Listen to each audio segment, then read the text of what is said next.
Lini e-sport Persis Solo sudah menyumbang prestasi sejak berdiri tahun 2021. Keseriusan Laskar Sam bernyawa terlihat saat mereka merekrut pemain berpengalaman liga luar negeri. Rizal dan Nyarta, pemain jebolan Liga Thailand, direkrut sebagai amunisi. Dan hasilnya memuaskan setelah berhasil meraih medali emas dalam ajang Fornas 6 di Sumatera Selatan.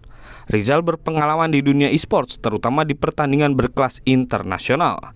Rizal tercatat pernah memperkuat Bangkok Glass Pathum United, kemudian beralih ke Liga Indonesia dengan memperkuat Persija Jakarta dan Bali United.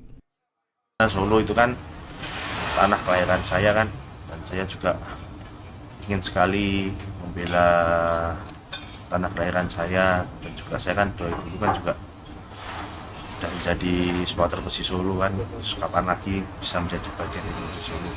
Makanya saya mau untuk bergabung sama Persis Solo.